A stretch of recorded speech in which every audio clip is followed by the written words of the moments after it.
Okay, everybody, I am coming to you live from sunny Las Vegas. I'm out here at Supply Side West, so there will be no class this week on October 7th. I'm going to do your lecture via YouTube and Google Hangout, and this will stay online probably until your next exam, maybe throughout the entire class if I don't look too goofy on Google Hangout. So if you give me just a second, I am going to share my desktop with you all, and hopefully you all will be able to view the PowerPoint presentation right about now. Okay, so this week we're going to discuss proteins and amino acids. And I hope during this lecture you will learn all about the nature of proteins and amino acids, the processes for which proteins are digested and in which amino acids are absorbed in the body. We're going to discuss the roles of proteins and amino acids in the body, or at least cover them from a 10,000-foot view. We're going to list factors that determine daily protein needs of an individual. We're going to discuss the potential health problems from an eating plan that is either too low or high in dietary protein intake. We're going to identify the benefits and drawbacks of protein-rich foods in the diet, and compare advantages and disadvantages of the vegetarian diet and the meat eater's diet. So to begin, proteins are very different from carbohydrates and fats, much larger complex molecules. Proteins are made up of amino acids. They're the building blocks of proteins. Amino acids are made up of a carbon atom with an amine group and an acid group. Each individual amino acid also has a different side chain that makes them each unique. Now there are several essential amino acids. I'll show you those essential ones in just a few minutes. You'll need to know those for your exam. But those are essential, like other essential nutrients, because your body cannot produce them. There are amino acids that your body can produce that are not essential, but you do have some essential ones as well. This is the basic structure of an amino acid towards the top of your screen. Note this little side chain differs from amino acid to amino acid. Amino acids are characterized by their amine group, which is why they're amino, and their acid group, which is where the acid parts derive from. Each one of those has this backbone. You can see towards the bottom left of your screen, there are single amino acids that form together, like in the middle of your screen. That little red line there represents a peptide bond. So amino acids are known as peptides. They are bonded together by a peptide bond, and together they form polypeptides. So keep in mind, amino acids are peptides. They're formed together by a peptide bond, and they form peptides. That is the strand of amino acids that eventually becomes the protein. So here are your essential amino acids and your non-essential amino acids. It would be a smart idea for you to be familiar with the essential amino acids. There might be a test question asking about an essential amino acid. Like I've already told you, amino acids are bonded together by peptide bonds. The strands of amino acids do not always remain straight like what we had in the former graph, but as they become larger, they begin to coil and fold over, and that really gives them their functionality. The side chains obviously have an electrical charge. They're all very different. Different proteins will have a different representation of types and amounts of different amino acids, depending on what protein. So proteins have four different structures: primary structure, secondary structure, tertiary structure, and quaternary structure. So 1, 2, 3, 4. Your primary structure is just going to be your strand of amino acids in a very small chain, which can become very long. So just think about this as a strand. Number 2, Your secondary structure is when your primary structure begins to coil. And this kind of structure kind of looks like a spring-like shape. And the side chains, with their different charges, attract and repel each other. So if you can see well, you can see number 3 and number 4 towards the bottom right of your screen, but if you can see those little coiled pieces, that would be a secondary structure. A tertiary structure is where you start to see folding of the coil. It folds and flops over itself to take a more functional shape. So now we're really getting into a protein. So the tertiary and quaternary structures are really the full protein. Your quaternary protein, your fourth structure of a protein, once coiled and folded, the protein may be functional as is, or it may need to join with other proteins or add another carbohydrate molecule, vitamin or mineral, or even iron in the case of hemoglobin. So the protein shape determines how its performance for different tasks. Some proteins, like insulin, you'll see have a very simple, more secondary-like shape, and some of your large proteins, like hemoglobin, will have a very complex quaternary structure. Now, the amino acid sequences within proteins are inherited, and your DNA determines that. We're going to talk a little bit more about how different proteins are formed in the later version of this lecture. But just know that different alterations in the sequence of amino acids can really affect the functionality of a protein. We're going to show you a schematic of sickle cell anemia in just a few minutes, or what we know as sickle cell disease. It's very present in African Americans. That is the result of one amino acid getting switched out for another, and it can be very devastating.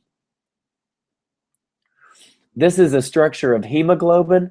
As you can see, iron is the center of the hemoglobin molecule. You can see those different proteins coming together. It's a quaternary structure. It's a very large protein. Hemoglobin is what carries oxygen throughout your body, in your blood.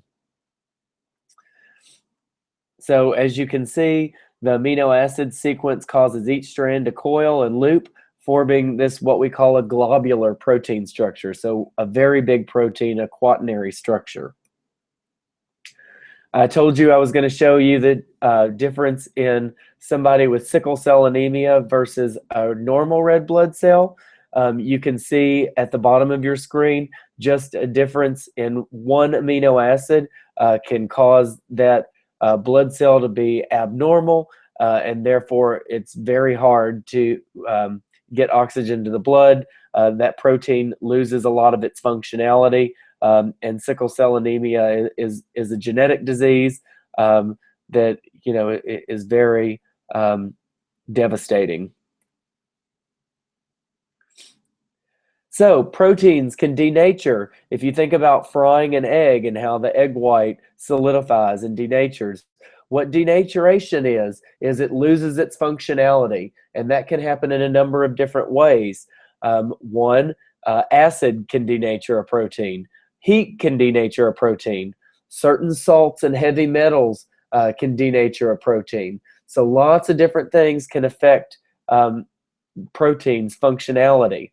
Now, certain proteins are a little bit more resistant to certain conditions which might denature them.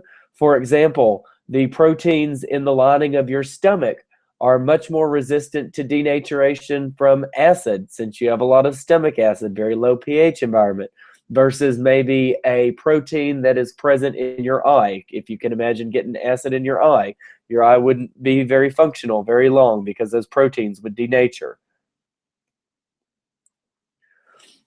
Okay, let's jump around and talk about protein synthesis. So DNA serves as the template to make strands of messenger RNA, or what we call as mRNA.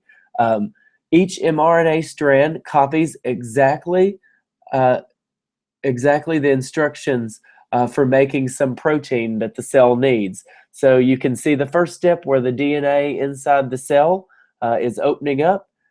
You see that mRNA being made. The second step is that mRNA exits the nucleus through the nuclear membrane. However, the DNA remains inside the nucleus. Once that mRNA is outside of the nucleus, it attaches itself to the ribosome, which is really the protein-making machine of the cell. You can kind of think of this as like a stamp that is stamping together amino acids.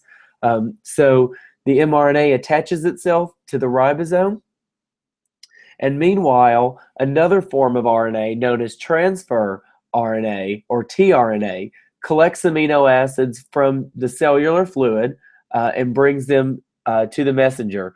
So after these little amino acids are in the bloodstream, they get absorbed by cells, they're in the intracellular fluid, they're now being brought into the ribosome by tRNA. The fourth step is thousands of these tRNAs carrying little amino acids cluster around the ribosome. It's almost like a donor is bearing gifts to the host. The messenger RNA calls for a specific amino acid. The tRNA carrying it snaps it into position. Then the next tRNA with the next amino acid moves itself into place, followed by the next and the next. Finally, as the amino acids are lined up in the right sequence and the ribosome moves along the messenger, an enzyme bonds the amino acids together and the protein strand grows. And you can see that kind of moving on into step 6, where finally the completed protein is released. So once these strands get long enough and complex enough and they folded and they become a protein, they get released. And then the tRNAs are free to return more amino acids for the next protein that's going to be made. It takes many words to describe these events, but in the cell, 40 to 100 amino acids can be added to a growing protein strand in only 1 second. So this is a very fast process. So let's move back and talk a little bit about digestion. Digestion of protein starts in the stomach with hydrochloric acid, which denatures the protein from food so it no longer has a functionality. This also makes the protein begin to uncoil and kind of spread out. Now, your enzymes in your stomach attack the peptide bonds, and most of these enzymes are called peptidases. So peptidases break peptide bonds down into peptides. Okay? So the enzymes in your stomach begin to break apart these peptide bonds. Then in the small intestine, you really have polypeptides, which are just smaller chains of amino acids that get further broken down. So this is a picture of a dipeptide and a tripeptide. Notice dipeptide is 2, tripeptide is 3. That is really what's present when you get to your small intestine. So your stomach is breaking these larger proteins down into smaller polypeptides and a few amino acids, but it's really the enzymes in your small intestine that are secreted from your pancreas that split the peptide strains into di and tripeptides and some free amino acids. Then enzymes on the surface of the small intestinal lining, they split the tripeptides and the dipeptides into single units. Those are brought across the intestinal lining into the bloodstream. And once in the bloodstream, the amino acids are transported to the liver. And this just kind of depicts in words what we've already said. Just know that there are separate sites for absorption of different types of amino acids. They don't always get absorbed in the same place in the small intestine, and that they are carried to the liver. So amino acids must be continuously available, and that's because proteins in your body are constantly getting broken down and rebuilt.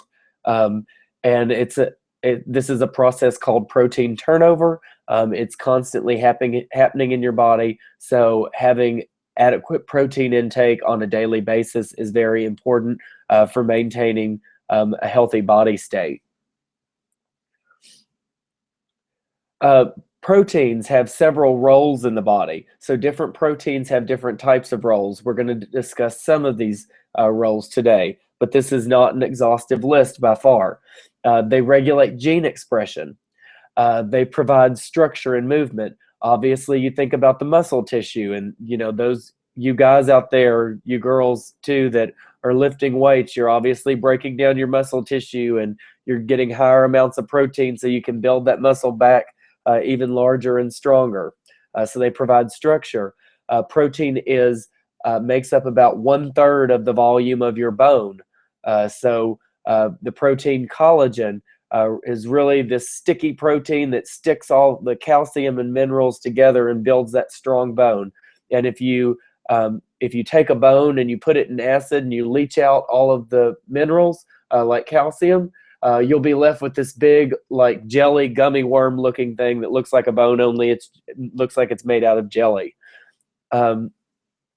Proteins are important for building enzymes and hormones, and also other compounds like neurotransmitters. So remember, we've talked a lot about the animal cell wall and how cells communicate. Proteins are very important in this process. Enzymes. Enzymes are a type of protein that speed up reactions. So you have two compounds, A and B, which might not react or maybe react at a very slow rate. And then an enzyme will complex with those compounds and form a new compound very quickly. Enzymes speed up reactions. That's very important to know about enzymes. Enzymes have a purpose of speeding up reactions. This is an amino acid sequence of human insulin. You can see it's a very simple structure as compared to some of the other protein structures I've shown you in this lesson. You don't need to know the structure of insulin. I just thought you'd want to see a structure that's a little bit smaller and less complex than hemoglobin. Building antibodies is another role of proteins. We all know that antibodies destroy foreign invaders in our body. So different types of viruses and bacteria that get into our body, our antibodies are there to destroy those. And proteins are responsible for building those antibodies. So if you go take a vaccine, that's a very low level of a certain type of virus. Your body proteins will build antibodies that won't allow that virus to survive. That way, if you're exposed to a much higher dose of that virus, then your antibodies will automatically fight it off because you've already built them. So that's the premises behind vaccines. Proteins are transporting substances in the body. We've already talked a little bit about hemoglobin and how it transports oxygen throughout the body. But in the last chapter, we talked a lot about lipoproteins. Remember, they're carrier proteins. They carry fat to the cells in the case of LDL cholesterol, and they carry fat from the cells to be excreted in the case of HDL cholesterol. They also help maintain fluid and electrolyte balance in the body. And if you take the case of diabetics, you can see the foot on your screen is likely a diabetic's foot. You can see how the fluid and electrolyte balance is off right there. So, very importantly, proteins take or transport substances into or out of cells. And you can see on the screen how proteins can help maintain proper balance across a membrane. They can also facilitate the movement of a nutrient or a certain compound across a membrane to where it's not in equilibrium, depending on what functionality its purpose is. A good example of this is the sodium-potassium pump in your body. And most of you probably haven't had biochemistry, so you're not introduced to this yet. So don't think it's going to be on your test, because it's not. But most people point the finger at sodium when it comes to development of hypertension in the US. But it's not just sodium that matters. Your body has a sodium-potassium pump, and it looks very much like what is on your screen right now. The problem is we get too much sodium and we don't get enough potassium, right? Because potassium's in fruits, vegetables, and plant products. We don't eat enough of those. So the pump is off balance, so we're not in equilibrium. That causes hypertension. So the sodium-potassium pump is a good example of how proteins transport substances into and out of cells. Proteins can help maintain acid-base balance.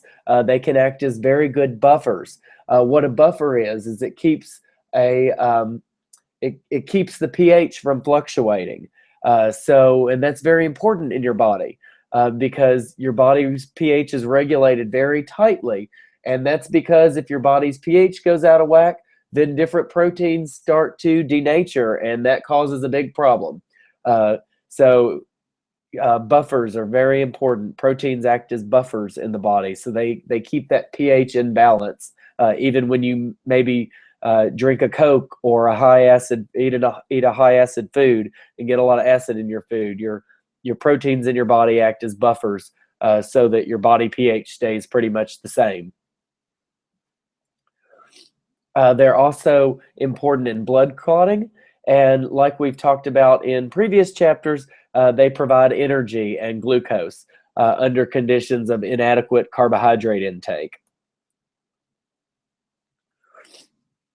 So amino acids can be converted to glucose to help maintain blood glucose control. Proteins cannot be reassembled. There's no storage compound for protein. When you get a lot of protein or you overconsume protein, your body breaks that down and you excrete the nitrogen portion of that protein as urea. So if you've ever had a very high protein meal and you notice the really yellow color of your urine, that's you excreting the nitrogen compounds.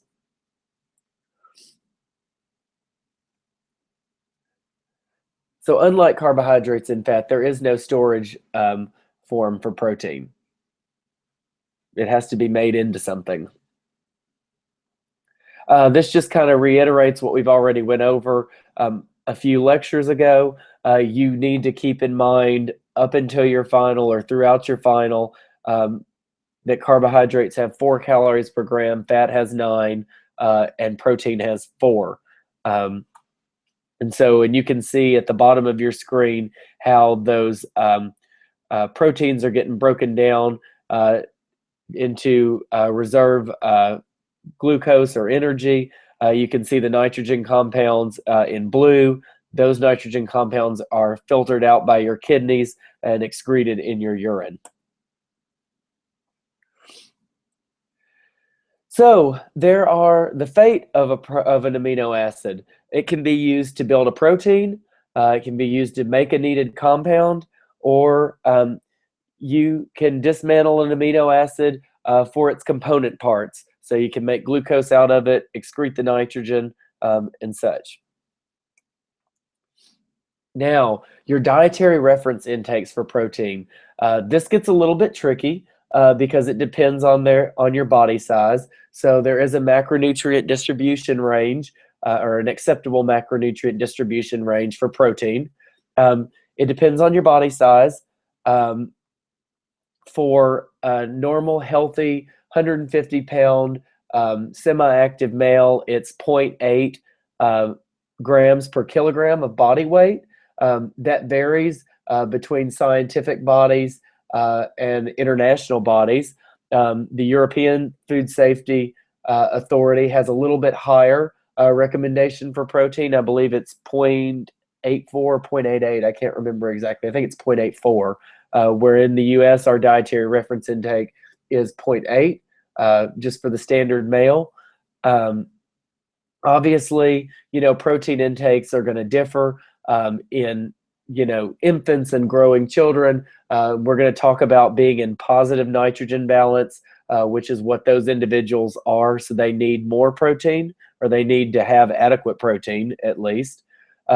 Athletes, obviously, they're tearing down muscle and rebuilding it back. The National Strength and Conditioning Association recommends that athletes get 1.2 to 1.4 grams per kilogram of protein a day. 1.2 to 1.4 kilograms, grams per kilogram of body weight per day. So, and we're going to talk a little bit about protein quality in just a few minutes. So, nitrogen balance. Obviously, nitrogen is excreted when you consume protein or when you break down protein in the body. Pretty much in healthy adults, nitrogen balance is at equilibrium. So you should be consuming about the same amount of nitrogen as you're excreting. So you're maintaining your balance. Most of you all have, of course, finished puberty and are not growing anymore. So you are in an equilibrium. You're maintaining your cellular structure now. You're not growing anything new or getting taller, unless you're, unless you are a girl that has become pregnant. You are in equilibrium when it comes to your nitrogen balance. And nitrogen is just really how we measure the amount of protein. Now, you're in negative nitrogen balance when you are excreting more nitrogen than what you are intaking. And this could be due to a lot of older people get in negative nitrogen balance. If you think of an older person that's laying in a hospital bed, they're not eating a lot, and their muscles are wasting away very quickly because they don't have a lot of activity going on. That would be an example of somebody in negative nitrogen balance. And that's why we always give protein supplements like Ensure to people in the hospital or the nursing home, because we're trying to get them back out of negative nitrogen balance. This just graphically depicts what I just explained. You can see the growing kid, the weightlifter, and the pregnant woman need to have an intake of nitrogen that is more than what they are excreting. So they are in positive nitrogen balance. Healthy, normal adults stay in equilibrium. And then, there's not many astronauts around. So, older people who might be in the nursing home, or a surgery patient that's laying up in the bed and doesn't have a lot of physical activity, that puts them in negative nitrogen balance. So you need to know the difference in negative and positive nitrogen balance for your exam. Now, I told you we were going to talk a little bit about protein quality. We talk a lot about high quality proteins. And as a general rule of thumb, your animal proteins are your higher quality proteins. Your meat proteins and your dairy proteins. Now, there are some exceptions. Soy is also a complete protein, for example. And what I'm talking when I say a high quality protein or a complete protein, what I'm talking about is a protein that has a balance of all essential amino acids. It's not missing any of your essential amino acids. So very important. So when we talk about we're going to talk about kwashiorkor and protein deficiencies a little bit later. When you don't get when you don't have a high quality protein, or if you're mainly grain proteins like what a lot of kids in Africa get fed, you start getting you lack a lot of these essential amino acids, and you start developing protein deficiencies. And we'll talk a little bit more about that in a few minutes. The good news is, at least for most people in the developed world, you can eat an assortment of proteins to get your full range of essential amino acids. So if you eat a legume and a grain product together, you will get all of your essential amino acids. So if you take a legume like a peanut and a grain like wheat, so make a peanut butter sandwich, that'll give you a balance of amino acids. And also just keep in mind that different proteins are digested differently. Obviously, different proteins are digested differently. These are some complementary protein sources that you could recommend to somebody who is maybe vegetarian, or in the case of the one on the left, lacto-vegetarian. Legumes and grains complement each other very well. Now, like I was kind of hinting to a minute ago, protein deficiency is not very widespread in the developed world, but is very widespread in the underdeveloped world. If you've ever noticed the kids in Western Africa with the little pot bellies that just look like they're wasting away, that is a protein deficiency. And what happens is when your body doesn't get enough protein, it begins breaking down the proteins that it has in your muscles, and then it goes into your organs and eventually your brain tissues, one by one, and it's a really sad condition that has a lot of long-term health consequences. Now, you can have protein in excess. This isn't too worrisome, but most of the time when you are getting protein in excess, you're also getting other types of refined carbohydrates or saturated fats in an excess as well. So again, overconsumption is not a good thing. But in the case of protein, it's not a really, really serious thing like it would be with refined carbohydrates and saturated fat. A lot of weight loss diets have high protein in them because it is lower in calories. That's the main benefit. It's not the individual protein. It's just that the protein might have some satiating effect and is lower in calorie. Now, traditionally, we've thought that higher protein intakes lead to adult bone loss.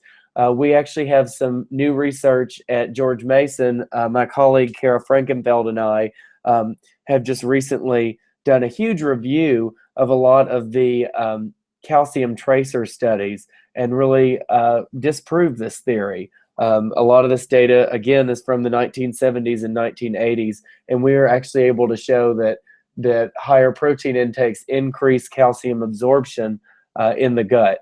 But traditionally, we've thought higher protein intakes have led to bone loss. I'm not going to touch very much on cancer because I don't think there's a lot of data on excess protein in cancer. The gluten-free diet is obviously important for people with celiac disease, and that's about all you need to know on that topic.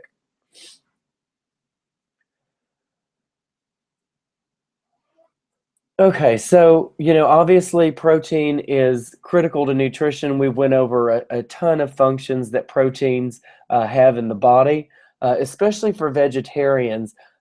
Legumes, so your soy, your peas, your chickpeas, are very important because they provide a good balance of amino acids. They're a more complete protein than some of your other plant proteins.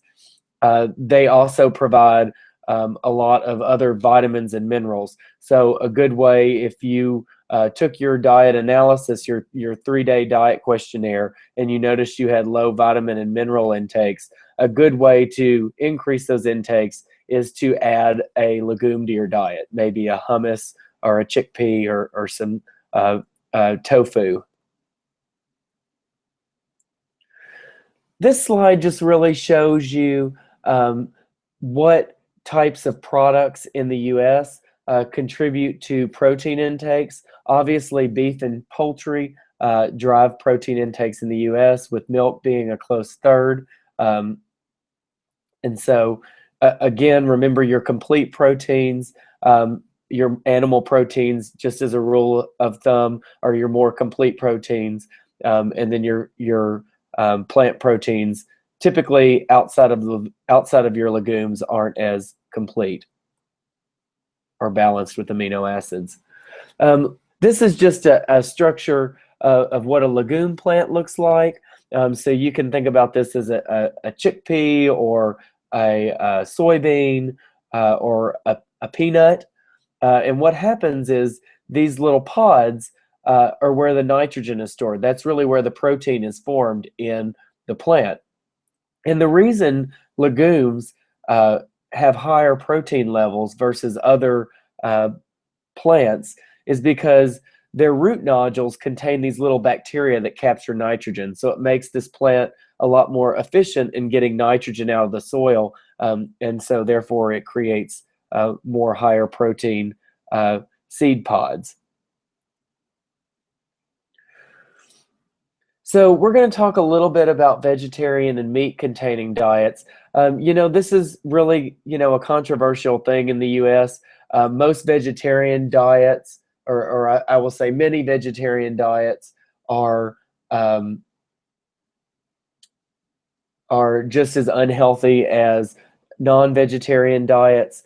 And in fact, there's been some recent studies where lean beef has been added back to plant-based diets like the Mediterranean diet, and they are showing similar effects on cardiovascular disease. So I don't necessarily want you to think a plant-based diet is superior to a diet that includes meat, but I do want you to recognize that higher consumption of plant foods has been linked to decreases in chronic diseases such as cancer and cardiovascular disease and other chronic diseases. So this just kind of gives you the definitions of different types of vegetarian diets. I won't go through each of these, but I think it would be smart to know the major ones just in case there's a multiple choice question or two on the test. Obviously, lacto is going to equal dairy. Ovo is going to be egg. So you can kind of put the terms together. And obviously, a lacto-ovo vegetarian includes both dairy and eggs, whereas a lacto-vegetarian just includes dairy. So you can kind of go through those definitions. We might throw one or two of those easy ones on the test.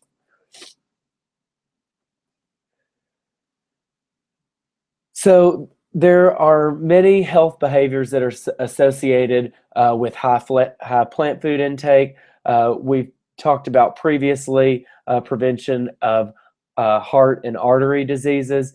This is mainly through lowering of your blood cholesterol or your blood lipids and being able to better control your blood pressure. Also, a diet rich in plant foods is rich in antioxidants and phytochemicals, which are known to alleviate inflammation in your body. And inflammation is just linked to not only cancer, but all other types of chronic diseases like osteoporosis, even Parkinson's and dementia. So a number of chronic diseases can be prevented by high intake of plant-based diets. Now, there are some positive health aspects to meat eaters' diets. Iron is a big one, especially for premenopausal women that are menstruating. Because they're losing that blood, they have higher iron requirements than most other people. Remember your heme and non-heme iron from a few lectures ago. Your heme iron in animals is much more is better absorbed versus your non-heme iron in plants. This is very similar with zinc. So iron and zinc are very important in a meat eater's diet, and most vegetarians need to take a supplement or eat a lot of fortified foods to get enough iron and zinc to satisfy their requirements. So these two nutrients are especially critical during pregnancy and infancy, during childhood, during growth, adolescence, again, especially for premenopausal women that are starting to menstruate, and then for aging and illness. Obviously, you want to be nutrient sufficient as you age and have a higher risk of developing disease, whether that be a communicatable or non-communicable disease. Okay, so It's important for the vegetarian diet to emphasize sources of calcium, especially if they are not including dairy in their diet. Obviously, dairy drives calcium intakes in the Western diet, so it's important to choose fortified foods like orange juice and soy milk, things like that to get enough calcium. We've already talked about iron, but just getting a variety of foods and vegetarians is very important so that you get a range of all your nutrients. And really in the US, the vegetarian diet on a population level isn't much more healthy because vegetarians are also choosing products like potato chips. So when we talk about plant-based diets, we're not necessarily talking about the typical American diet. We're talking about eating a salad versus eating a bag of potato chips. So really for your vegetarians, there's two portions of MyPlate that you're going to have to substitute for. Your protein, obviously you're going to want to increase your legumes, which include your beans, your lentils. Also seeds and nuts can be a good source of protein, and of course soy products. For milk, if you are lactose intolerant or you don't consume dairy because you're vegan or vegetarian, obviously your calcium fortified beverages like soy milk, orange juice, and foods like tofu are going to be very important. These are some vegetarian sources of key nutrients. If you're vegetarian or you know someone who is vegetarian, this is a good little chart to pass off. I'm not going to really test you hard on this, but I think this is more for your own knowledge and well-being. So just take a look at this chart in your book, and just be familiar with where you get your key nutrients from if you're vegetarian. We might throw a question or two in on the test that's 10,000 foot level. So that is the end of today's lecture. Let me switch back to my screen really quick. Hopefully you all can see me now. Remember to watch this broadcast before Friday the 7th. You need to make sure that you complete all of your homework assignments. Just because I'm not there on Friday does not mean your homework is getting delayed as well.